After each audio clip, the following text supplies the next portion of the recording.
buenos días en nombre del Instituto de Estudios Latinoamericanos y de la Vicerrectoría de la Universidad Nacional. En este viernes 3 vamos a continuar con las charlas que se iniciaron la semana pasada sobre la unidad centroamericana en la literatura. Estas charlas se enmarcan dentro de la conmemoración del bicentenario de la independencia centroamericana. En el día de hoy, al igual que la semana pasada, tal y como lo habíamos anunciado, contamos con la presencia de dos destacadas académicas de la Universidad Nacional, la máster Flora Ovares Ramírez y la doctora Margarita Rojas González. Los temas que se van a desarrollar en el día de hoy son los siguientes. Dos escritores nicaragüenses en Costa Rica, Manolo Cuadra y Alberto Ordóñez Argüello. Y la otra, la década de 1970, solidaridad y actividad cultural en Costa Rica, y Sergio Ramírez. Voy a dar un perfil rápido de las dos participantes, de las dos académicas de la Universidad Nacional, para que tengan una idea de su labor. Flora Ovares Ramírez es catedrática emérita de la Universidad Nacional y además es académica de la lengua. Ha publicado en muchas revistas y también ha escrito libros en coautoría o libros propios, siempre sobre temas relacionados con la literatura costarricense, centroamericana o latinoamericana. Ha sido acreedora del Premio Nacional de Ensayo de 1993 con el libro La Casa Paterna, Escritura y Nación en Costa Rica, del cual también es autora Margarita Rojas. Por su lado, Margarita Rojas, también costarricense, estudió en la Universidad de Costa Rica y en la Universidad de Bolonia, Italia. Ha sido profesora visitante en Estados Unidos y en Francia, y además dirigió el Sistema Nacional de Bibliotecas del Ministerio de Cultura y Juventud. Actualmente es profesora e investigadora de la Universidad Nacional en la Escuela de Literatura. Ha publicado varios libros y artículos sobre literatura latinoamericana y centroamericana, al igual que Flora. Ha sido acreedora del Premio Aquileo Echeverría en Ensayo por el libro El Sello del Ángel. Su libro El último baluarte del imperio, Latinoamérica y España en la crítica antimodernista también mereció el premio de ensayo de la editorial Costa Rica en 1995. Le cedo la palabra a las colegas académicas de la Escuela de Literatura, Flora Ovares y Margarita Rojas. Buenos días a todos. La semana pasada nos referimos al concepto modernista de la unidad como armonía, tanto en el plano estético como en el político. También hablamos de la posición indohispánica y antiimperialista que acompañaba la idea de unión centroamericana al cumplirse el primer centenario de la independencia, 1921 y los años posteriores. En esta oportunidad hablaremos de dos escritores centroamericanos de la llamada vanguardia literaria nicaragüense, un movimiento renovador de la poesía de ese país que se inició en Granada en 1931. Vamos a compartir. Se trata de los poetas Manolo Cuadra, que ven ahí, que vivió entre 1907 y 1957, y Alberto Ordóñez Argüello, quien vivió entre 1915 y 1991. Ambos vivieron en Costa Rica a mediados del siglo pasado y han legado sendas imágenes del país. Además, proponen, sobre todo Ordóñez Argüello, un concepto propio de la solidaridad centroamericana. Voy a empezar refiriéndome a Manolo Cuadra. Este escritor desde 1939 viajó y vivió en varias ocasiones en Costa Rica, tanto por razones de salud como por razones de políticas, porque fue exiliado, estuvo viviendo como exiliado aquí. Tanto en sus cartas como en conferencias y otros textos, Cuadra ofrece una mirada sobre este país en que predomina el juicio positivo. Tal visión cambia cuando habla de la realidad laboral de algunos trabajadores, sobre todo bananeros. La situación inhumana en las plantaciones fuerza el juicio negativo.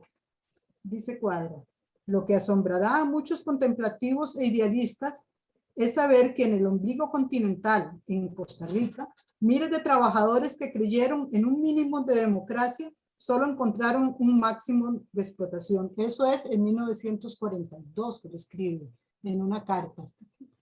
Más abajo. Aquí hay un dibujo que le hace Francisco Mighetti a él como trabajador de plantaciones, porque trabajó en las plantaciones, o como desocupado. Era amigo de Amiguetti y de todos los intelectuales de esa época. La opinión negativa se reitera en otros momentos, como cuando indica que Abelardo Cuadra, su hermano, fue detenido en San José con otro nicaragüense, se iba a ser deportado a México. En esos momentos denuncia una alianza de los gobiernos centroamericanos, a los que llama diabólicos quíntuples del despotismo vigente. Pero inmediatamente matiza el juicio al hablar de su amistad con Max Jiménez y Francisco Mighetti. Eso lo dice en una carta a Luciano desde Puerto Quepos el 2 de julio de 1940. En otros escritos muestra la conciencia de que su exilio no es simplemente una situación individual, sino compartida con numerosos compatriotas suyos. Sucede así en la hermosa descripción de la entrada al país, que aparece en una carta de marzo de 1946. Dice, en la cruz me vi obligado a guardar un camión que también se había rezagado. De ese pueblo a Liberia, 2 días a pie por los llanos. Iba sin sombrero, bajo un sol que conocen miles de miserables paisanos que buscan en Costa Rica aire, dinero y paz. Contemplando esas extensiones guanacastecas, punteadas en su anchura de cerros muy lejanos y vacas crepusculares. A Liberia llegué a las 9 p.m. y di mi primera comida decente con sábanas limpias. Toqué un viernes las puertas de San José. Hacía un tiempo frío y amoroso. La capital olía a pan y a rosas, a mujeres bellas y a suave amistad. Sobre todo, señala que le gusta vivir en este país. Dice, yo tuve oportunidad de irme a trabajar a El Salvador, pero enamorado del Costa Rica que conocí, perdí la oportunidad. En marzo de 1957, en ese momento estaba muy enfermo en el hospital, reconoce que lo han tratado bien durante su enfermedad. Dice, el periódico se ha portado muy bien conmigo, él era periodista, corriéndome el sueldo entero, y como que la Sociedad de Periodistas de Costa Rica tiene algunos fondos para mí. Y recibí la noticia, todavía no oficial, de que Orlich, el candidato de Liberación, me ha recomendado para un aumento de salario. Una descripción más amplia de los rasgos que le llama la atención aquí está en una charla que da en una conferencia que titula Costa Rica, Pueblo Extraño, de 1950. Si bien parece evidente que se trata de la descripción de un nuevo país por parte de un recién llegado, en realidad también implícitamente se va creando la imagen del otro país, es decir, de Nicaragua. Por ejemplo, cuando analiza el boyeo y las carretas y los compara con la situación de Nicaragua, así como cuando habla del trato que se da a los animales en este último país. Probablemente esa es la finalidad oculta de las anécdotas sobre León Cortés y Ricardo Jiménez. Cuando le preguntan si desea conocer al expresidente Jiménez, dice que creyó que estaban bromeando, porque no veía por allí ni carros blindados, ni cascos de acero, ni motocicletas. Es decir, lo que hubiera esperado en Managua en 1950. Hacía poco había dado un golpe de estado a Anastasio Somoza García. Dice, al principio creí que trataban de bromearme, porque no veía por allí ni carros blindados, ni cascos de acero, ni motocicletas. ¿Dónde están las ametralladoras?, le contesté preguntándole. Me señaló hacia un tío vivo que giraba entre la grita de los chiquillos. Estaba el gran don Ricardo Jiménez, parado en el carrusel, equilibrando sobre un desalado caballito de madera a su pequeña hija. Se abstraía el viejo, aparentemente abismado en descifrar la maquinaria del aparato, como desde la altura de la presidencia, en 3 periodos diferentes, había auscultado el complicado aparato de la psicología popular. Era una figura sencilla, alta como la de Don Quijote, caída las comisuras bajo los mostachos, con un algo de Mefistófeles cordial y socarrón. paseando como el más familiar de los ciudadanos ticos, teniendo por única guardaespaldas a su hijita. Ninguno de los concurrentes le miraba con especialidad. Algunos lo saludaban. Adiós, don Ricardo. Adiós, amigo. Era un acto tan vulgar como si a mí me dijeran en la esquina del mercado. Adiós, Manolo. Adiós, viejo. Al mismo tiempo, en esa conferencia de las que les estoy hablando, juzga como positivo que los trabajadores costarricenses deseen el bienestar. Ser civilizado es ser delicado. De eso deduce que el costarricense sabe vivir, lo que explica la referencia final. Saber vivir, esto es lo que los nicaragüenses no hemos podido comprender. En otras palabras, Cuadra habla de un país de gente amable con el visitante, igualitario en el trato social y solidario, aunque no por eso deje de señalar la explotación existente en las bananeras y otros centros de trabajo. Esta imagen la contrasta continuamente con la de su Nicaragua natal, de donde tuvo que exiliarse debido a la persecución política en su contra. Ahora me voy a referir también de forma breve a Alberto Ordóñez Argüello, que es el otro representante de esta generación que vivió en Costa Rica y que incluso se casó con una costarricense y tiene hijos costarricenses muy apreciados. Más íntima y más ligada con su experiencia sentimental es la imagen de Costa Rica que construye Alberto Ordóñez Argüello. La obra de este poeta indaga más acerca de una esencia última y escondida de la identidad centroamericana. Ambas visiones, la de Centroamérica y la de Costa Rica, aparecen enlazadas en sus escritos. Sus ensayos y artículos políticos reconocen un pasado, una cultura y una lengua comunes en Centroamérica y proyectan estos elementos hacia un posible futuro de bienestar. A la vez, la poesía imagina una esencia que, nacida de una situación histórica, no se ha asumido totalmente, que permanece oculta, enmascarada, en espera de ser develada al escritor. En este contexto poético, las crónicas ofrecen la visión de Costa Rica como tierra de amparo y camaradería, mientras los poemas que hablan de este país, sin dejar de aludir a la democracia política, subrayan aspectos genésicos que relacionan el espacio del exilio con el tema del amor. Antes de entrar a ver los poemas, que quiero recordarle o quiero decir que, además de su obra literaria, Alberto Ordóñez Argüello exploró varios caminos para hablar de Centroamérica. Uno fue la revista Estrella de Centroamérica. Otros fueron sus escritos políticos, principalmente sobre algunos acontecimientos en la región, y también escribió acerca de la obra de ciertos creadores, sobre todo escritores. La revista mencionada, que circula entre junio de 1944 y agosto de 1949, tuvo como director honorario a Francisco Gavidia, del cual hablamos la semana pasada, mientras que Ordóñez Argüello fungía como editor. Gracias a la amabilidad de sus hijos y al apoyo de la Escuela de Literatura y Ciencias del Lenguaje, la revista pudo digitalizarse y pronto estará a disposición de todo el público.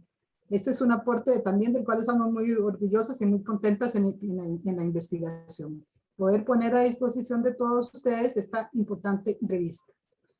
En la revista se percibe la preocupación de seleccionar el contenido con un criterio de representatividad, es decir, procura que haya artículos de temas o de autores pertenecientes a todos los países de la región. De esta forma, algunas tapas reproducen pinturas de distintos artistas centroamericanos.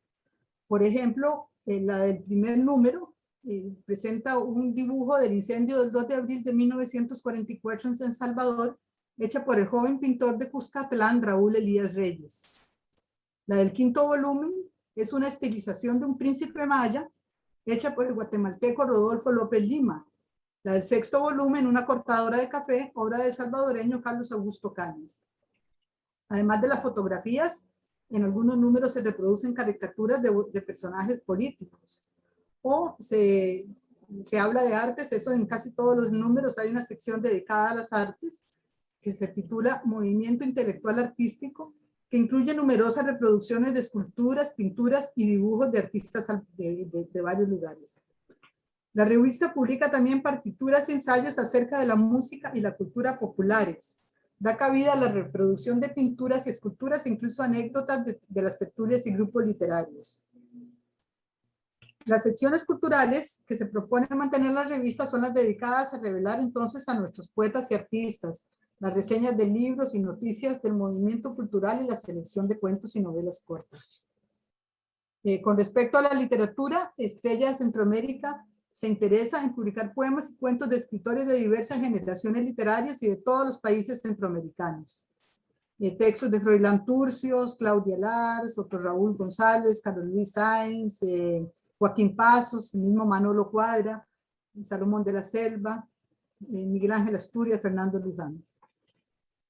El lema mismo de la revista apunta al ideal unionista, lo vincula con el quehacer cultural. Bajo el lema a la unidad por la cultura, formula la convicción de que la cultura es un camino para la unidad centroamericana, como afirman expresamente los editores. Dicen los editores, que lo que no pudo verificar ayer la espada de Morazán, lo hagamos mañana espontáneamente bajo la acción de la cultura. 8 millones de almas esperamos en Dios. Supuesto que hay una mención a Darío. Esto es un lema a la unidad por la cultura, es un lema dariano. Otro tópico preferido en esta revista es el enaltecimiento del prócer o el héroe como figuras de unidad, lo que recuerda a las propuestas anteriores. Entonces se valora, por ejemplo, a Batres Montúfar, a Morazán, a Pérez, a Jerez, a Barrios y por supuesto a Sandino. Incluso sobre Sandino, Ordóñez Argüello tiene al menos 2 publicaciones. Una que hace a la muerte del héroe y que dice que es una figura que convoca como figura de unidad a todos los países de la región. Y que esa unidad alrededor de Sandino es de honda significación centroamericana e indoamericana. Ahora, esta idea de Centroamérica que orienta el proyecto editorial y que une, entonces, que cree, digamos, en la unidad como forma de unión política, como forma previa a la unión política o paralela, alienta también en la literatura. En varios momentos del poemario Invocación a Centroamérica de 1961, se repite la oposición entre pasado y futuro. Por un lado, Centroamérica era una sola en la época antigua, cuando vivían en la región los habitantes autóctonos, como los mayas y los lencas. Por otro lado, la unión se logrará en el futuro después de una contienda que hay que iniciar. Por eso el poema se convierte en una exhortación, un llamamiento a luchar contra las divisiones. El umbral de la identidad centroamericana se imagina entonces en indígena. La primera parte del libro es un elogio al inicio de las tierras del Istmo, una especie de cosmogonía con referencia a las culturas precolombinas. A partir de menciones de mitologías mayas, los poemas hablan de Centroamérica como un todo. Cantan el tiempo de la creación de la tierra y así el texto se configura como una especie de génesis que da origen a la identidad. Dice el poema: así, en la relación de nuestros padres, se formó el mundo verde Anahuac y el istmo en que vivimos bajo el cielo sereno de los dioses. En el presente, sin embargo, la relación del sujeto hablante con Centroamérica es de separación. Este espacio es para él una patria y una tierra al mismo tiempo que un cuerpo femenino. El hablante está fuera de esa tierra y lejos del cuerpo. Se encuentra solitario y desamparado. Por eso busca ese cuerpo como un recazo materno. El futuro, de forma optimista, se presenta como un nuevo día luminoso que surge de las sombras y se abre la puerta a un mundo nuevo. Otros textos hablan de Costa Rica desde una perspectiva más personal. Por ejemplo, el poema Interludio con San José de Costa Rica de 1942 y el artículo en la linda Costa Rica. Voy a leer partes de este poema Interludio que es bellísimo. Vamos a ir viendo algunas partes.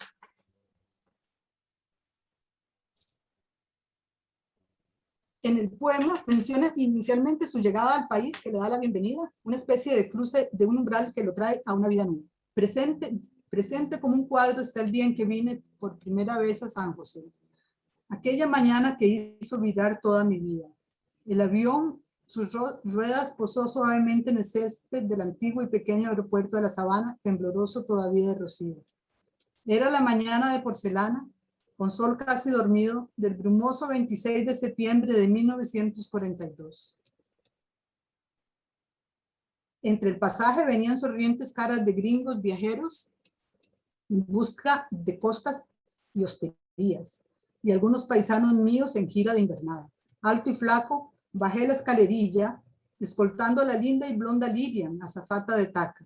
y silbando una canción entré a la capital del país ultraverde, con mi parvo equipaje de versos y de sueños por la florida avenida de su paseo de Colón. En mitad de la vía serpenteaba y pitaba amarilla la culebra del tranvía. Llegar a una ciudad con Kodak de turista y paso de avestruz no es entrar realmente en ella, no es conocerla, no es penetrar su intimidad oculta, a veces como un dedo. Inmediatamente después, apela a la memoria extraviada, a los papeles perdidos que dibujaban su imagen del país y se pregunta, ¿en dónde están mis largas cartas de 1942, escritas a lejanos amigos, enajenadas bajo la atmósfera verde y el encanto invernal de esta ciudad? Para él, sumergirse en el país significa buscar en historia, en su biografía, que estaría documentada en esas cartas personales de 30 años atrás, de 1942. Y estas cartas han sido enajenadas bajo la atmósfera verde. Costa Rica se las tragó, y se tragó al que escribió estas cartas y cambió totalmente su existencia. Después él va a describir la ciudad de San José desde su fundación, es decir, se va sumergiendo en la historia del país. Posteriormente describe su naturaleza y su intrínseco característico verdor, la arquitectura, las costumbres de la gente y la presencia de otros exiliados centroamericanos. Menciona escritores y artistas que conocen San José y algunos lugares de encuentro. Y dice, pero ese San José que vivía en aquel entonces no era solamente ya la pequeña ciudad enjollada con la presencia de su Teatro Nacional, exornado de mármol de Carrara, de maderas preciosas, a semejanza de la Scala de Milán. No solo tenía el peculiar sabor renacentista de algunos de sus edificios principales, o la atracción de sus parques floridos y de sus avenidas rumorosas. Sobre todo, su bullante y elegante avenida central colmada de vitrinas y de bellas mujeres, sede de mentideros y paseantes. Era San José, mirado desde lejos, en lo alto de la noche, como una inmensa cruz brillando sobre el valle. Desde Curridabat a la Sabana, con un brazo hacia el norte con Guadalupe y el otro en Desamparados por el sur. Era aún el San José de don Ricardo, de León Cortés y del doctor Calderón Guardia, de don Joaquín con su torre de papel de repertorio, de Clorito Picado, del juvenil Ulate y de Brenes Mesén. San José de Mas Jiménez, y ahora empieza a enumerar a todos los artistas, de Paco Amiguetti y de Yolanda Briamuno, el que dio genio Francisco Zúñiga, aliento a Marín Cañas, inspiración a Fabián y Arturo, Fabián Dobles y Arturo Echeverría Lería, ¿verdad? San José de 1942, del cual mi diplomático amigo, el Ludet, decía que estaba hecho de primavera y de poesía. Y sigue, de pronto viene un coro de recuerdos salados desde ese año distante. La vocación, por ejemplo, de las retretas del Parque Central, los domingos por la noche con su banda de metales alternando aperturas, melancólicos blues y valses dieciochescos. Y sus dos filas encontradas de damas y caballeros, dando vueltas y vueltas, especialmente sus muchachas en flor, para decirlo con cruz, expertas en el arte pico de dar cuerda. O los concurridos tés de 5 en sodapalas, y las noches espejeantes en el cesteo, y de loca bohemia en la orquídea y el marcín. O mis caminatas hacia privadas en tardes doradas, o ese mundo de duendes y hadas de Escazú. Y también habría que inventariar otras remembranzas mucho más personales, como mi frecuentamiento con Amiguetti en su casa de Amón y su inefable esposa Flori, que parecía escapada de un lienzo de Renoir. De lírico encuentro con Consolito de Sola, mujer de poesía o poesía en forma de mujer. De mi entrañable amistad con el poeta Arturo Echeverría, dueño ya de su estro alucinante y cósmico, y quien me leía sus poemas descansando en Esmeralda o en el bar del Hotel Rex en la cantina El Limón. Del contacto casi diario con los poetas nicaragüenses, Adolfo Ortega Díaz, Manolo Cuadra, Carlos Martín Rivas y el celebrado humorista GRN. Y así con Quino Caso, exiliado de Cuscatlán, con Clementina Suárez, alta voz de los pinos enhiestos de Honduras, y con Alfonso Orantes, emigrado de la Guatemala medieval de Jorge Ubico. Vean la cantidad digamos, el mundo cultural de ese momento y además la cantidad de gente, de emigrados que había aquí, de artistas, de poetas, de políticos. En la sección final explicita el profundo y permanente carácter democrático del país. Y aquí, cerrando este interludio, debo reiterar lo que ya dije, que vine a San José por el hecho de ser lo que ella es, la capital de la utopía rusoniana en el país tal vez más libre y natural del mundo entero, y no por eso menos sujeto a la majestad de sus propias leyes. Un país donde los presidentes caminan sin resguardo visible ni invisible como Pedro por la calle. Un país que cuenta casi 100 veces más con maestros que soldados, si se tiene por soldados a los miembros de su Guardia Civil. Un país de comicios absolutamente libres, limpios y honestos, los cuales se celebran como una fiesta cívica. Un país donde el policía de tránsito multa o detiene por infracción al más elevado funcionario. Un país donde el extravío de un artefacto de casa presidencial había sido objeto de discusión en los periódicos. Un país donde el bollero de las bucólicas carretas de Sarchí se interesa por la inversión del presupuesto nacional o se siente con autoridad para desmentir lo dicho por un ministro. Un país donde el niño es el personaje central que impulsa el rumbo de su historia. Un país en que la mítica belleza de sus mujeres alcanza proporciones estadísticas. Un país pastoril, verde y ubérrimo, como para ser cantado en el latín de Horacio y de Virgilio. Un país sobre el cual nunca se terminaría de enumerar sus inherentes virtudes populares, y donde los ciudadanos, igual que los corredores lampadóferos de la Grecia inmortal, se pasan uno a otro la antorcha de su democracia cuando el cielo de la patria se oscurece. Un canto bellísimo a nuestro país, ¿verdad? Esta cercanía entre la historia y sobre todo entre la cultura y el arte del país y la experiencia personal que les sirve para caracterizar la tierra de acogida se repite en otros poemas como el canto sobre el verde de Costa Rica, el cual voy a leerlo también ya para terminar. Aquí canto la tierra de mi mujer, como les dije, la esposa de él era costarricense. La canto por ser como ella tierna y al mismo tiempo altiva. Entre tórtola y cierva su verde iluminado. La canto desde lejos frente a este cielo maya, aquí donde nosotros de amor nos presentimos con dura sobre el tiempo y la vida más clara. En la bruma, allá lejos, hoy mis ojos la buscan. Su pastoril presencia de agreste Galatea, bañada por dos mares de espuma. Yo siento al abocarla que al ver del ar de torno, donde mis hijos juegan con charquitos de cielo cuando pasa la lluvia y el sol pinta sus ojos. Verde de ese escenario por Dios mismo pintado, donde la Grey se junta, Patricia y Campesina, recordando a los Moras, a don Cleto y don Ricardo. Vuelve entonces al recuerdo histórico, junto a lo íntimo, verde cívico, verde de paz y de esperanza, floreciendo en aceras rumorosas de pueblo, silabario del verde abriéndose en el alba. Por serpenteantes veredas que en el verdor se pierden, soñando van muchachas en flor de amanecer con mozos y guitarras y mar con luna verde. Y por verdes caminos escoltados de tabos, ya bajan las carretas con colores de iris a pueblos de leyenda y escasúes de encantos. Cruzado por volcanes que atalayan su cielo, aquí sobre este verde país de sol y lluvia, el verde se derrama sin límite y sin tiempo. Verde para Aquileo en verdes concherías, y en cantos de Cardona, de Echeverría y Sáenz, y en ti, Sancho, Alfredo Sancho, el poeta, y Eunice en verde suspendida, verde para pinceles en verde luz mojado, verde del mundo virgen que Amiguete encontró, y verde Margarita Bertó transfigurado.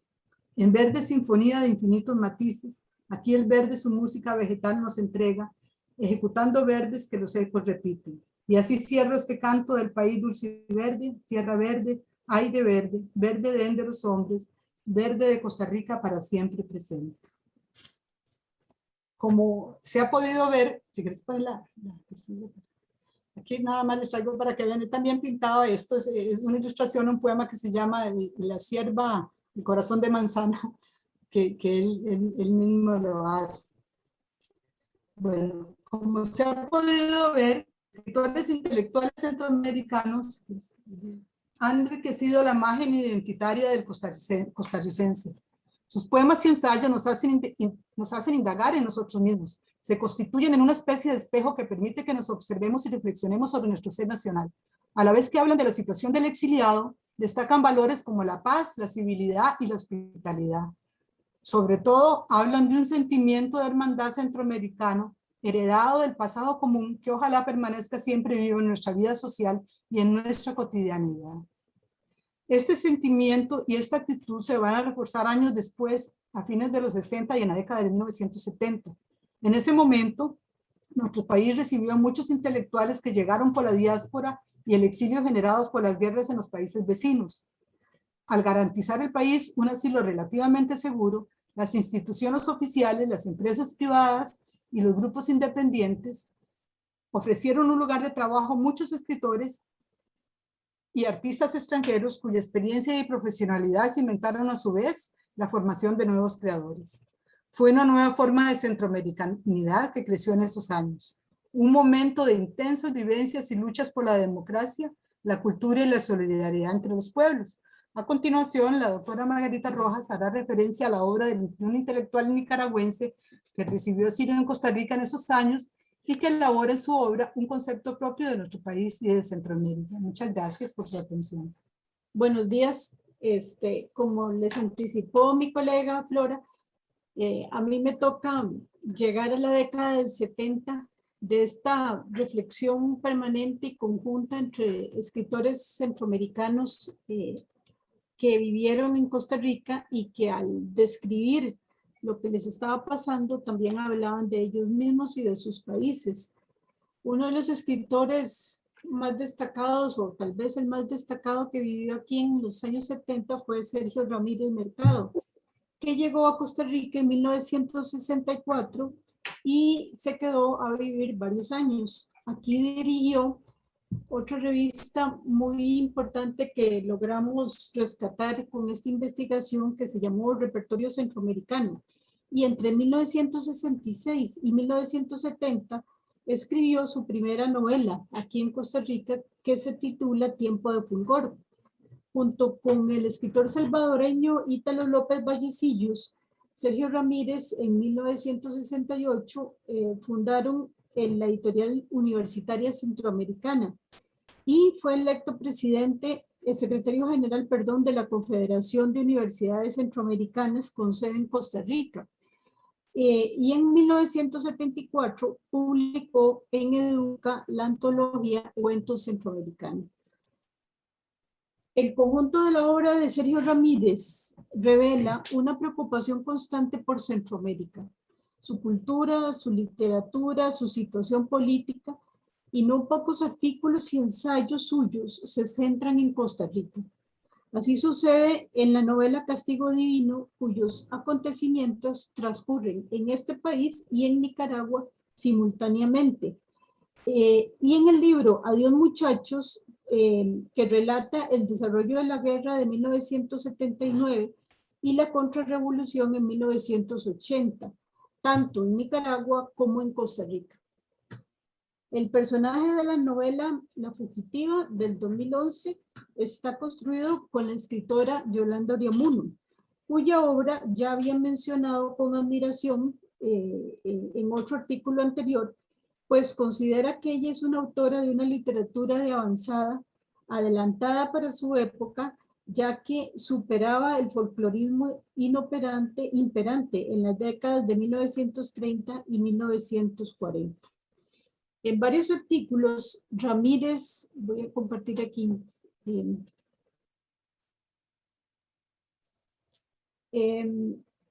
menciona de paso a Costa Rica, mientras que en otros directamente reflexiona sobre el país donde vivió más de 14 años. En la mayor parte relaciona el país con la literatura.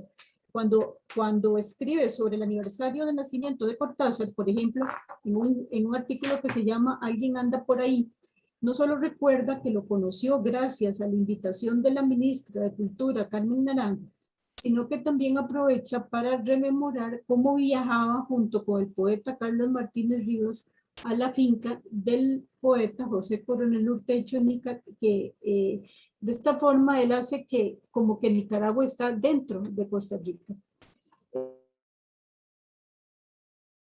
Fue en Nicaragua, que alude a su llegada a este país, a la de Sergio Ramírez. En la casa de huéspedes húmeda y oscura del viejo San Pedro, donde tiene que pasar los primeros días, se ilumina con la presencia de un cuadro de ambiente nicaragüense. Entonces siente que su autor se convierte para él en un puente. Don Paco Amiguetti, unido a mi país, a sus paisajes y a sus escritores, a sus gentes, a sus exiliados, a sus desgracias y a sus pasiones, encuentro que me haría después, quizá mucho después de lo que debió haber sido, unirme tan entrañablemente a él como él siempre lo estuvo a Nicaragua. El cuadro con la escena nicaragüense pintada por un tipo acompañó a la familia de casa en casa, a la familia de Sergio Ramírez, en Nicaragua o en Costa Rica, como lo hizo también el recuerdo del hogar de asilo. La lluvia de Costa Rica se convierte en algo inseparable de su recuerdo. En el artículo titulado Labriegos sencillos apunta que en Costa Rica la lluvia es fina y puntual, lo que hace imprescindible un paraguas funeral, dice él. Compara la lluvia de aquí con los aguaceros de Nicaragua y opina que los paraguas son como la leyenda que han creado los ticos para protegerse de lo foráneo. Él, como muchos centroamericanos, sin embargo, logra descifrar el ardid costarricense. Dice: yo conocí esta aldea de labriegos sencillos en tiempos más apacibles y aprendí a penetrar los secretos de lo que semejante autodenominación entrañaba, una manera de alzar una pared engañosa que despistara a los extraños y alejara las perturbaciones, una pared virtual a través de la que tantos centroamericanos pasamos sin embargo. Frente a la Centroamérica de cementerios clandestinos, agrega, San José fue el refugio para centenares de exiliados, muchos de ellos intelectuales, artistas y escritores. Sin aquel mecanismo, mucha de la cultura centroamericana no existiría porque se hizo desde San José detrás de una pared protectora. Respecto a la presencia de Costa Rica de políticos, escritores y artistas centroamericanos, Ramírez recuerda, por ejemplo, que durante la guerra contra Somoza, el cuartel general del Grupo de los 12 estaba en la casa de una amiga en las afueras de la capital, la cual se había convertido en depósito de medicinas y vituallas de guerra, en lugar de descanso y tránsito, de descanso de guerrilleros, estación de transmisiones militares, comedor comunal con una cocina que nunca se apagaba, y también en los estudios de donde se transmitía la clandestina Radio Sandino. Eso lo cuenta en Las Memorias de la CUT, que es otro cuadro que escribió. Ahora bien, veamos cómo aparece Costa Rica en dos obras más extensas de Sergio Ramírez, Castigo Divino de 1988 y Adiós Muchachos de 1999. En Castigo Divino, la historia principal de la novela se teje alrededor de un perseguido político guatemalteco que se llamaba Oliverio Castañeda, opositor de la dictadura de Jorge Ubico, que estuvo en el poder de 1933 a 1944. Sin embargo, en la realidad histórica, Oliverio Castañeda de León fue un dirigente estudiantil guatemalteco de los años de 1970.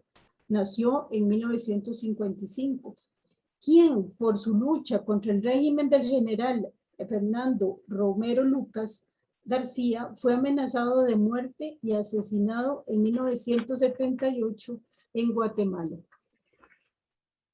Vemos que la mayor parte de los acontecimientos en esa novela tienen lugar principalmente en León de Nicaragua, aunque muchos se repiten también en San José de Costa Rica. Algunos personajes, por ejemplo, costarricenses, actúan tanto en León como en San José. Los hermanos Fernando y Flora Guardia Oriamuno, la familia Contreras Guardia, que tenía una casa en León y otra en San José. De esa pareja, además, uno es nicaragüense y la madre costarricense. El hijo, Carmen Contreras Guardia, estudia Derecho en la Universidad de Costa Rica. Varias actividades de Oliverio Castañeda en Nicaragua las repite él mismo cuando está en San José. La conspiración en su contra es parecida en Costa Rica y en Nicaragua. Esta novela de Sergio Ramírez, además, alude a algunos costarricenses y a lugares reales de San José que no son contemporáneos a los hechos narrados. Aparecen, por ejemplo, el médico Mariano Figueres, que era el padre de José Figueres Ferrer. Franco Cheruti, quien visitó en Nicaragua y en Costa Rica a finales del siglo XX, en la novela actúa como un hombre de negocios de León y con Oliverio Castañeda escriben juntos un artículo sobre esto. De Costa Rica se menciona también varios establecimientos existentes a inicios del siglo XX. Por ejemplo, algunas pensiones donde se hospedan los viajeros centroamericanos como Rafael Ubico, quien se hospeda en la pensión alemana, cerca del Correo, en la Plaza de Artillería, mientras que su amigo Oliverio Castañeda se queda en la pensión Niza, al costado del edificio metálico cerca del Parque Morazán, pensiones que ya no existen, ¿verdad?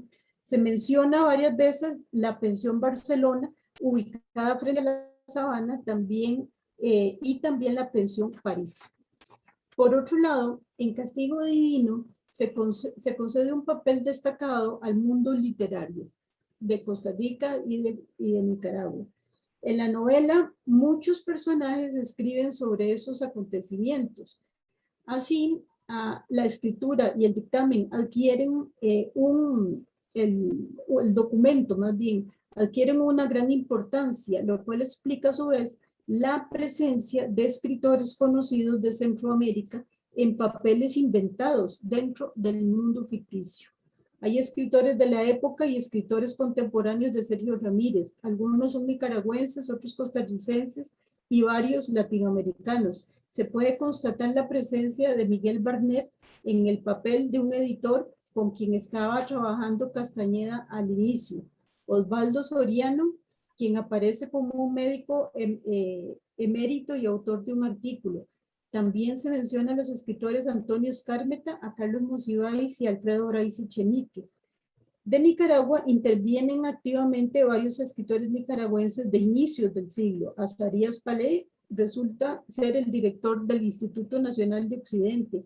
De Juan Aburto, aunque primero se dice que fue envenenado por Oliverio Castañeda, después se corrige y tiene un papel importante. El poeta Lee Venegas, que nació en 1905, aparece como el secretario del juez Mariano Fiallos, hijo de Juan de Dios Venegas, que nació en 1873, y fue un poeta y ensayista de León que también se menciona. Otro es Manolo Cuadra, que aparece en la novela como periodista desde el inicio y del cual se recuerda su libro Contra Sandino en la montaña. Se mencionan también a Rubén Darío, a Lino Argüello y a Alfonso Cortés. Y al mismo tiempo se habla de otros contemporáneos a Sergio Ramírez como Fernando Silva, Julio Valle Castillo y Omar Cabezas Lacayo, los periodistas Gabriel Rivas y Luis Armando Rocha Utecho, y del pintor Noel Robelo. El juez Fiallos, rector de la Universidad Nacional de Nicaragua y de quien Sergio Ramírez escribió una biografía, aparece como compañero de estudios de Derecho de Oliverio Castañeda. Los escritores costarricenses que participan en la novela son Antonio Iglesias, del que se dice que fue envenenado por Oliverio Castañeda, aunque esto se desmiente posteriormente. Alberto Cañas, quien resulta el jefe del Cuerpo de Investigación Nacional. Samuel Robinsky se dice que es un farmacéutico y aparentemente estaba enredado sentimentalmente con la alemana dueña de la pensión alemana. Abel Pacheco aparece como médico forense y de Carmen Naranjo el narrador apunta que es la dueña de la pensión Barcelona, y cito, ubicada frente a la parada de tranvías del Parque La Sabana. Es muy educada, escribe versos que gusta leer a sus comensales, dice en la página 118. También se alude al poema Cuatro Filazos del poeta costarricense Aquileo Echeverría. Dice textualmente, recuerdo uno tocante a dos rivales masculinos que terminaba en un duelo a machetes. Por otro lado, hay varias referencias al cine. Por ejemplo, la película Vidas vidas íntimas, protagonizada por Robert Montgomery. Dice, Emma, también otra película, que es un drama de amor sublime, sublime hasta el sacrificio, protagonizada por Marie Drexler. Igualmente se mencionan cineastas como la nicaragüense Roxana Lacayo y el costarricense Antonio Iglesias, pero sobre todo interesa un filme en particular, que es con el que inicia la novela Castigo Divino de 1932, cuyo estreno el periodista Rosalío Usulatlán sale de ver en el Teatro González. Esta película de Estados Unidos trata de un asesino serial que envenena jóvenes de Boston. Y con esto también se alude a la supuesta actividad criminal de Oliverio Castañeda, quien al principio de la historia se dedicaba a envenenar perros junto con su amigo el Globo Oviedo. El resultado es que los personajes históricos se mueven de un lugar a otro, se entrometen en épocas distintas y las ciudades se reflejan una en la otra. Todo se construye como un juego de espejos. Volviendo al personaje principal, vemos que Oliverio Castañeda había estado primero en Costa Rica y luego llega a León desde Guatemala.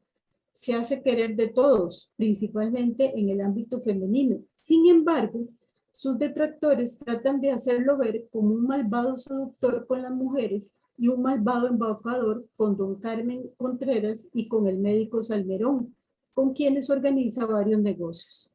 Castañeda se presenta como un ser doble, atractivo y simpático por un lado, pero por otro también oportunista y mentiroso. Dice, dentro de los seductores maneras del acusado, realzadas aún más por su invariable y extraño atuendo de luto, se escondía un ser maligno cuyos instrumentos para atraer y engañar eran precisamente su don de gentes, su facilidad de palabras y, en fin, el conjunto de sus encantos naturales. Así, desde su llegada a León, a él se atribuyen las muertes por envenenamiento de su esposa y de dos mujeres más, además del asesinato de su madre, ocurrido años antes.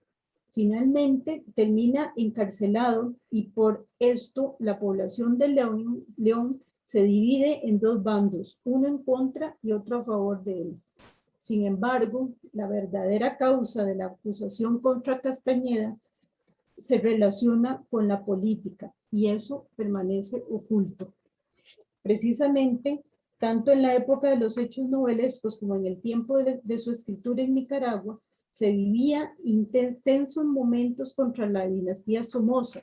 Primero, durante la guerra contra la invasión de Estados Unidos, o sea, la lucha de Sandino, y el creciente poder de la Guardia Nacional con Antonio Somoza García, más poderoso que el presidente Juan Bautista Sacasa. Entonces, la Guardia Nacional trataba de manejar los juicios, roba documentos y roba expedientes. En una carta al joven se proclama, en una carta él mismo, Oliverio Castañeda, se proclama un patriota que lucha contra la dictadura que domina su país y por eso se entiende que la actuación urdida contra él tiene su origen en su posición contra las dictaduras de Ubico y también de Somoza. De esta manera, se podría concluir que la novela está construida como un rompecabezas de documentos de variada naturaleza, informes, cartas, actas, obras, reportajes periodísticos, documentos judiciales, incluso una obra literaria que parodia los mismos acontecimientos narrados. Todos estos textos vendrían a constituir las fuentes de la historia de un caso verídico, dado que casi todos coinciden temporalmente con los hechos. Por otro lado, también están los documentos secretos, el expediente de Salmerón y las cartas de Oliverio Castañeda con una de las hermanas Contreras. Los textos a veces reiteran lo informado por otros, a veces lo parodian o bien lo contradicen. Todo lo que sucede en León, además, se examina dentro de un grupo que son contertulios y que se llaman la Mesa Maldita. La actividad principal de este grupo también tiene que ver con la información y las publicaciones, ya que sus miembros transmiten e interpretan informaciones, las verifican y las corrigen. Derivado de todo lo anterior, resulta que la referencia al mundo de León en 1933 como una realidad histórica se presenta alterada por la escritura. La novela plantea, en fin, que el mundo real está construido a partir de los documentos, de modo que todo lo que logremos saber de él está mediatizado por la letra escrita. A esto se refiere el último epígrafe que reproduce una letrilla de Góngora.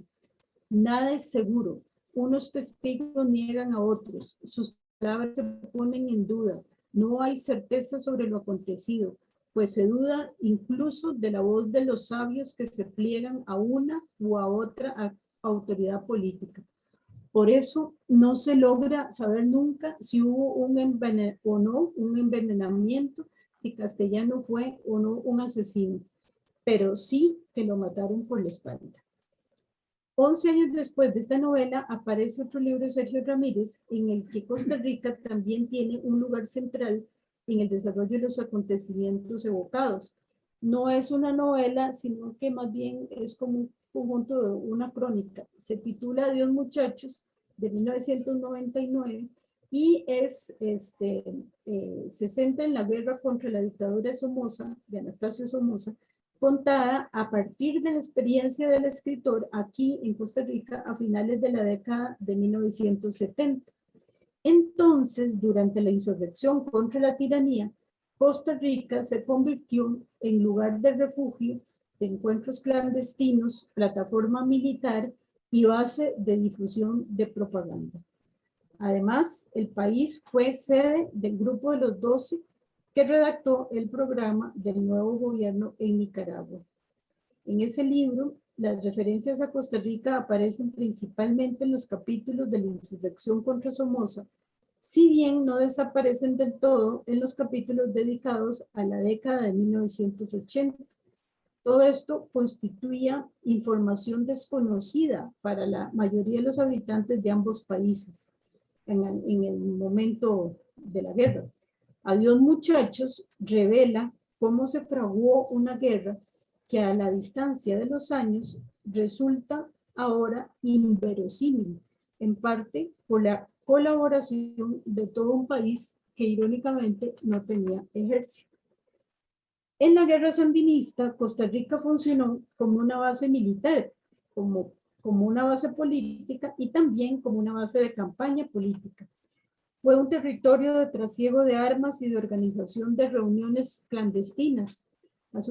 Así sucedió, por ejemplo, en el ataque a la cuartel San Carlos en octubre de 1978, cuando las fuerzas sandinistas salieron de y se replegaron a territorio costarricense. Por otro lado, en 1978 y 1979, varios gobernantes costarricenses asumieron un papel político activo muy significativo en la guerra contra Somoza.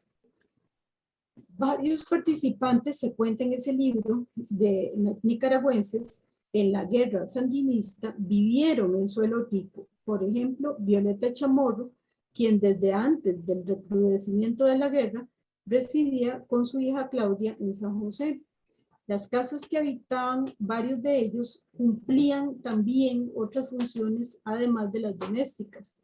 En algunas se armaron hospitales. La habitación de la familia Tito Castillo y su esposa, por ejemplo, servía como depósito de armas e implementos de guerra. Y también reprodujeron en Escazú la librería Club de Lectores que no habían podido mantener en Nicaragua. De la misma forma, Ramírez recuerda que en su casa, donde hospedaron por un tiempo un médico alemán antes de incorporarlo al Frente Sur de Nicaragua, se guardaba, comillas, el tesoro de la revolución, que era una vieja valija con el dinero para pagar gastos urgentes, compra de armas en oferta, medicamentos y víveres, combustible y pasajes aéreos. También las oficinas donde algunos trabajaban se prestaron para trabajos políticos. En marzo de 1979, la biografía ficticia de la firma del acuerdo de unidad de las tres tendencias sandinistas se hizo en las oficinas de Istmo Film en San José. En la pequeña prensa de las oficinas del SUCA, además, Sergio Ramírez hacía reuniones de trabajo e imprimía materiales de la guerra en jornadas clandestinas. La guerra empezó con una gran desproporción militar. Según se narra, las primeras armas de los opositores eran de cacería, que adquirieron en tiendas deportivas de San José. Tratando de reducir esa diferencia, en 1977, el Frente Sandinista de Liberación Nacional pidió a José Figueres las armas que tenía enterradas en su hacienda La Lucha desde 1948, las que todos los presidentes para cualquier emergencia conservaban, dice Sergio Ramírez. Otra anécdota que prueba ese carácter casi mágico del enfrentamiento es la de unos árabes misteriosos que aparecieron en Costa Rica y ofrecieron un avión cargado de armas seleccionadas,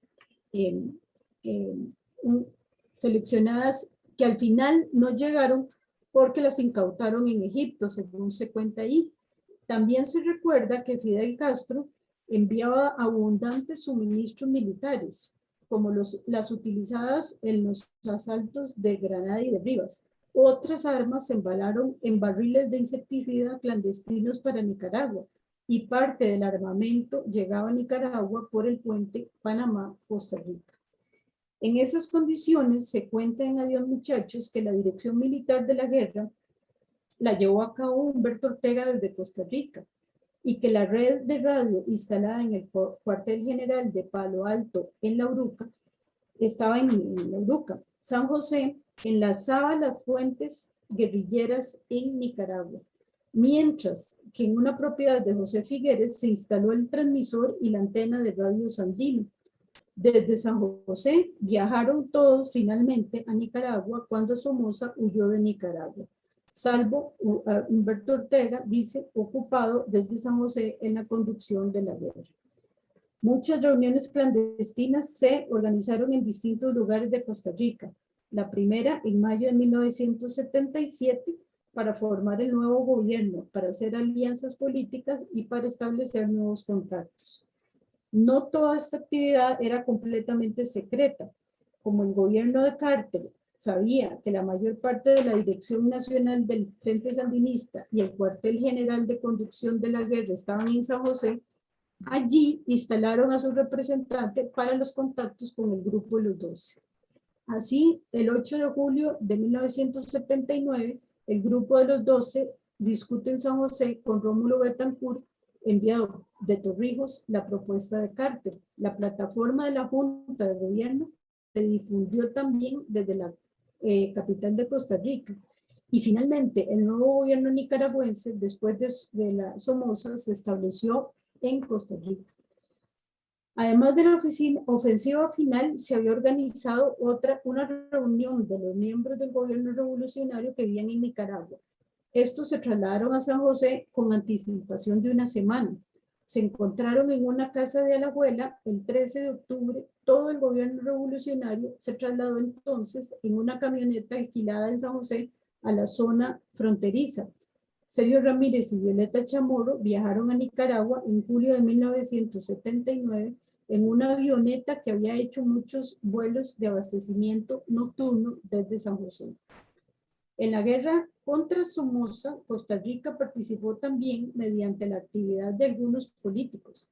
Daniel Oduber, presidente de Costa Rica del 74 al 78, tuvo que ver en algunas decisiones relacionadas con la lucha sandinista. El presidente que intervino más directamente fue Rodrigo Carazo, desde el 74 al 82. En 1978, para conseguir el cese del fuego, por ejemplo, propuso una comisión de países latinoamericanos, lo que transmitió a los sandinistas por medio del embajador de Estados Unidos.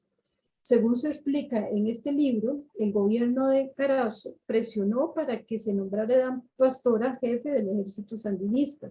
También Carazo convocó una reunión en Punta Arenas, donde se discutió el plan de Boulder y llamó a Sergio Ramírez para comunicarle la salida de Somoza y solicitarles viajar a Nicaragua. En la Casa Balneario de Carazo, en Punta Arenas, el 11 de julio se reunió la Junta de Gobierno con el presidente y el vicepresidente de Costa Rica y Echeverría Brilli, el ministro de Seguridad, quien era clave en el trasiego de las armas. José Figueres, Carlos Andrés Pérez y un representante del general Torrijos. También en Punta Arenas se reunieron un militar de la Guardia Nacional y Humberto Ortega por el Frente Sandinista para acordar el plan de transición militar y organizar el mando conjunto. Aunque Costa Rica no disponía de ejército ni de armamentos militares, Carazo puso a disposición del grupo de los 12 dos avionetas y tuvo el gesto de ir al hangar para despedirlos cuando volvieron a Nicaragua en julio de 1979.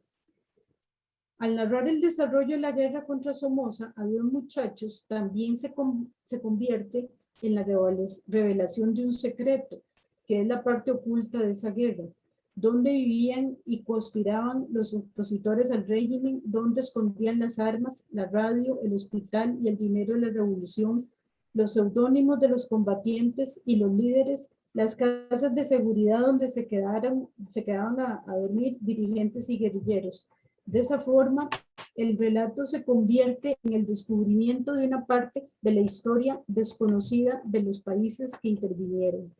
Así, el gesto de la escritura, la rememoración, se hace equivalente al relato de toda la guerra, los participantes y sus seudónimos, las batallas y sus muertos, las responsabilidades. Tanto en la historia de Nicaragua como en la de Costa Rica, una de las partes más significativas es la develación de los acuerdos previos entre las partes interesadas en el conflicto. Entonces el enfrentamiento se presenta no solo como la guerra entre somocistas y sandinistas, sino como un intrincado escenario de entendimientos y reuniones de mediación en los que participaron activamente otros países latinoamericanos. Develar el secreto, además de provocar una revisión del pasado, implica una reflexión acerca de las decisiones tomadas, especialmente en el contexto de la historia reciente de Nicaragua.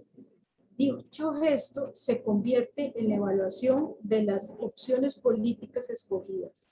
Además, se revela un plano desconocido de la realidad y de este entonces se desdobla en un plano visible, conocido y otro secreto e invisible. La existencia de este último podría explicar por qué varias veces el narrador tiene la percepción de que los acontecimientos suceden en medio de una irrealidad, así como a veces algunos hechos parecen inverosímiles. Por otro lado, ese segundo plano de la realidad parece extenderse sobre la historia narrada, de manera que en varias ocasiones la guerra misma adquiere tonalidades irreales. Por ejemplo, el narrador reflexiona que frente al apabullante poder militar del ejército de Somoza, solo a Edén Pastora nunca le pareció descabellado una operación como la toma del Congreso Nacional. Asimismo, el que las primeras insurrecciones se realizaran con armamento deportivo. En Avión Muchachos, la revelación de los hechos no conocidos se lleva a cabo años después de lo sucedido, de manera que el tiempo crea una distancia que permite una contemplación alejada del calor del enfrentamiento. Adiós Muchachos es el relato de un narrador que participó en los sucesos. Cuenta, al referirse a una guerra, una parte de esos hechos pertenecen a una parte conocida y otros a una parte oculta. Esta última es conocida por el narrador, ya que este fue uno de sus protagonistas. Por eso mismo, también podría considerarse igualmente una narración autobiográfica hecha desde un punto de vista privilegiado. En la lejanía del narrador, el combatiente vive en un plano distante, espacial y temporalmente, pero sobre todo en un plano irreal por la inverosimilitud de lo relatado.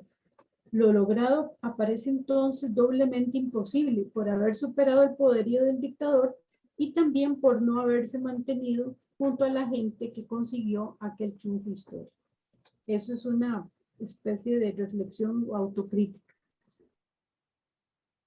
Para terminar, hemos visto que hemos tratado de sintetizar los cambios que experimentó el tema del unionismo centroamericano en la literatura a lo largo de casi 2 siglos. Hemos visto que este no solo se ha desarrollado en el debate político y periodístico, sino que resulta también una constante en la literatura de la región a partir de fines del siglo XIX, con los nombres de Rubén Darío, Francisco Gavidia, Soto Hall y Malferrer, los escritores modernistas, quienes se interesaron en este asunto en sus obras literarias y también en ensayos y artículos periodísticos. Posteriormente, vimos cómo la ideología unionista, tema central del discurso político durante el siglo XIX, siguió viva durante las primeras décadas del siglo XX en escritores como Marc Ferrer, Froilán Turcios, Vicente Sáenz, Arévalo Martínez, 2 escritores nacidos en Nicaragua ya en el siglo XX, Manolo Cuadra y Alberto Ordóñez Argüello, vivieron y trabajaron en Costa Rica en varias ocasiones a lo largo de la segunda mitad del siglo XX y escribieron sus impresiones sobre el país que los acogió en textos políticos, crónicas y poemas. Las artes y la cultura costarricenses crecieron y se difundieron de modo especial durante la década de 1970, como ya mencionó Flora. Esta situación se combinó con la integración de numerosos artistas e intelectuales latinoamericanos que llegaron al país exiliados debido a dictaduras y guerras en sus países originales. Se desarrolló entonces un nuevo centroamericanismo que se manifestó bajo la forma de una lucha por la democracia y la solidaridad entre los pueblos del Istmo. Ojalá que sean estos valores que nos unen, que prevalezcan en el centenario que se inicia. Muchas gracias por su atención. Muchas gracias, Margarita. Muchas gracias, Flora. Excelente la síntesis que hace Margarita al final de su intervención, donde retoma las ideas planteadas hoy por Flora Ovares y las que ella misma expuso sobre la unión o el unionismo centroamericano reflejado o expresado más bien en la literatura de algunos escritores de la región que incluso han vivido por motivos políticos principalmente en Costa Rica. Ahí se intercala, por supuesto, el tema del exilio, ya sea el exilio voluntario o el exilio forzado, como se ha venido dando en la región, y de esta forma se pudo ver así, con más detalle y a partir de obras en concreto, sobre todo los dos textos de Sergio Ramírez, cómo se desarrolla una red de relaciones políticas que al fin y al cabo representan lo que Centroamérica ha sufrido en las últimas décadas.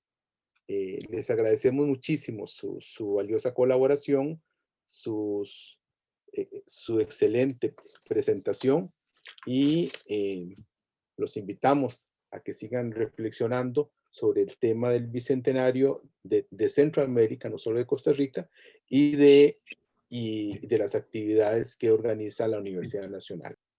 Hay una pregunta de Marcelo Valverde que dice así: muchas gracias por esa interesante reflexión. Quisiera preguntar, ¿cómo consideran ustedes que se realice el trabajo de referenciación de los lugares particulares que se mencionan en las obras? Y si es parte de la memoria de los autores, si es principalmente ficción o si es parte de un trabajo investigativo de los mismos autores. Es que depende de cuál obra, como en la pregunta no dice cuál. No sé si será con respecto a Castigo Divino, en que se hace esa confusión a propósito. Se mezclan, como traté de explicar, los acontecimientos en el espacio, en el tiempo y en los personajes. O sea, los personajes del presente, los escritores contemporáneos a Sergio Ramírez, se pasan al pasado. Y otros, no solo los escritores, también otros personajes. Entonces, ahí, si la pregunta se orienta hacia el referente histórico, es muy interesante porque se invierte la tradicional relación de que las figuras del pasado se presentan en un tiempo presente. En esa obra, precisamente por eso es tan buena, se hace al revés. O sea, los acontecimientos y los personajes de el futuro se meten dentro del pasado. Entonces, bueno, eso además es más humorístico, ¿verdad? También. No sé, la segunda vez se me olvidó cuál era. No, la segunda parte es si es parte, esto mismo, si es parte de la memoria de los autores, si es realmente parte de la ficción, de la obra, o si más bien es parte del trabajo investigativo. Bueno, en el caso de Adiós Muchachos, sí hay un trabajo, sí hay un deseo como de documentar. Por eso no es una novela, sino que es una crónica. Que se documentan muchos hechos que efectivamente pasaron, que también están en algunos otros libros, como En Tiempo y Marcha de Rodrigo Carazo, en la guerra, creo que se llamaba la guerra oculta o algo así, o la guerra no declarada de Echeverría Brilli, y está también en literatura, pero están en esos libros y en algunos otros que se han escrito sobre la participación de Costa Rica durante la derrota y durante el derrocamiento, para lograr el derrocamiento de Somoza, la participación del pueblo costarricense y del gobierno costarricense también. Entonces depende de cuál obra también, ¿verdad? Sí, sí. No es pura memoria, sino que Sergio Ramírez sí trata de documentar. Sí. Es un comentario que se acompaña de una pregunta. Dice, muchos exiliados fueron escritores. Entre el refugio apacible y la libertad para escribir se entreteje su mirada de pertenencia y enajenación. La creación de diversos imaginarios enardece en simbolismos estéticos. A lo anterior, existen autores externos que refieren su mirada a la negación de ese discurso idílico que estamos acostumbrados a exaltar como costarricenses. Entonces la pregunta podría resumirla así. Si existen autores externos que refieran su mirada a la negación de ese discurso idílico que estamos acostumbrados a exaltar como costarricenses. No siempre hay una visión idílica de Costa Rica. En Ordóñez Argüello y en Manolo Cuadra, sí, ¿verdad? Sí, es posteriormente en algunos novelistas va a aparecer una visión o más crítica o más, por lo menos digamos más, que también es más realista o que señala algunos ejemplos concretos. ¿Cómo se llama? El salvadoreño. Manuel Argueta. No, sí, puede ser, pero también hay otro más joven, ¿cómo era que se llamaba? Aquel que hablaba de Roger Lindo. Roger Lindo es una visión muy bonita también, muy positiva. Pero hay otros que es que se me va el nombre en este momento, pero sí va a haber, sobre todo en la generación que nació hacia 1950, 60 y que posteriormente viene aquí, pues sí va a haber, van a señalar más elementos críticos, sí. Sí. De la Casa de Muralla. Hueso Mixto. Miguel Hueso Mixto. Sí, Miguel Hueso Mixto, sí. Miguel Hueso, sí. Aquí hay un comentario también de Armando Peralta. Felicidades, excelente manera de abordar la temática. Mi pregunta sería si en alguno de los textos se critica la cultura o forma de vivir en Costa Rica como un desencanto de esos personajes que han venido a vivir aquí. Es que lo que nosotros tratamos de exponer es que desde Rubén Darío hasta Sergio Ramírez hay 3 o 4 visiones diferentes sobre la unidad centroamericana, que no tanto sobre Costa Rica, sino sobre la unidad centroamericana. Entonces, el unionismo a veces es como en el modernismo. En los años 20 y 30 la cosa cambia hacia más bien una visión antiimperialista. En los años 40 y 50 de lo que habló Flora hoy de Cuadra y Ordóñez, La descripción de Costa Rica, nosotros la vimos como una forma de señalar las diferencias con respecto a otros países. O sea, cuando se habla de que Ricardo Jiménez caminaba por la calle y nadie lo cuidaba y no había peligro de que lo mataran, lo que estaban recordando era lo que pasaba en Nicaragua, ¿verdad? O sea, en ausencia. Y después, en los años 70, lo que hubo aquí fue una gran solidaridad con respecto a las guerras, las dictaduras que habían en otros países. Entonces, el concepto va cambiando según la época, o sea, no es siempre lo mismo desde 1888. Y probablemente ahora también ya hay una literatura diferente que tienen que ponerse a estudiar ustedes, Armando, por ejemplo. Bueno, había otra pregunta, pero la misma persona que pregunta dice que ya se le aclaró con la intervención de Flora en relación con Adiós Muchachos como una crónica, más que una obra total de ficción, ¿verdad? Sí. De momento creo que no hay más. Y por lo tanto damos por concluida la actividad del día de hoy y les agradecemos muchísimo a las dos académicas de la Escuela de Literatura y Ciencias del Lenguaje sus valiosos aportes desde la investigación que ellas realizan, dado que esa es su tarea más importante. Son investigadoras de la universidad y han desarrollado una labor muy importante en ese campo. Les agradecemos de nuevo y les deseamos un feliz día. Gracias, Julián. Muchas gracias. Hasta luego. Hasta luego.